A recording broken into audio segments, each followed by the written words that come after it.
এরপরে রয়েছে মাকুলো মাশরুম বা ফুডস অ্যান্ড ড্রিঙ্কস।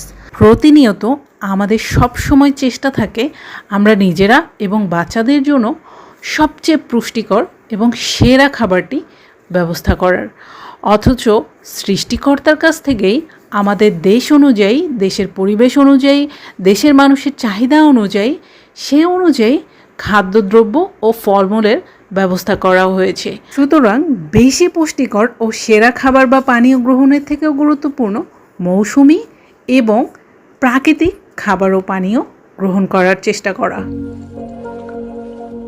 আসবাবে সিত্তায় জরুরিয়ার আরেকটি গুরুত্বপূর্ণ ব্যাপার হলো নওম আগজা, অর্থাৎ স্লিপ অ্যান্ড ওয়াকফুলনেস। আমরা সবসময় 6 থেকে 8 ঘন্টা ঘুমানোটাকে বেশি গুরুত্ব দিই, কিন্তু এই ঘুমটা আসলে আমরা কখন ঘুমাচ্ছি সেই সময়টার দিকে গুরুত্ব দিই না।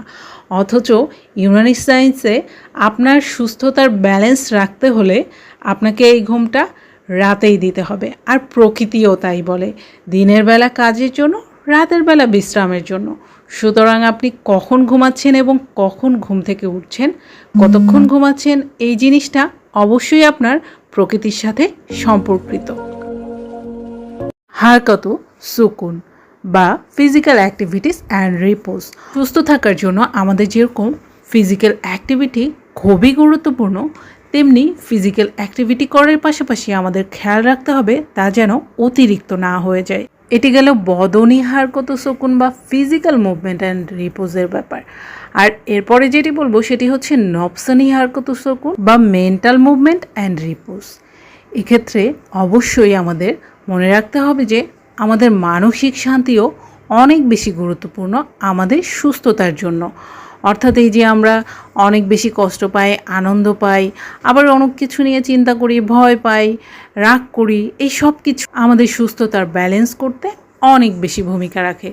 যার কারণে আমাদের কোনো কিছু নিয়েই অতিরিক্ত স্ট্রেস এবং ওভার থিঙ্কিং করা উচিত নয়। এগুলো অবশ্যই খেয়াল রাখা জরুরি। আর সবশেষে আসবাবে সিত্তায় জরুরিয়ার অন্যতম গুরুত্বপূর্ণ যে উপাদান বা যে কারণ সেটা হলো এহতেবাস ও ইস্তেফারা, ইভাকুয়েশন অ্যান্ড রিটেনশন।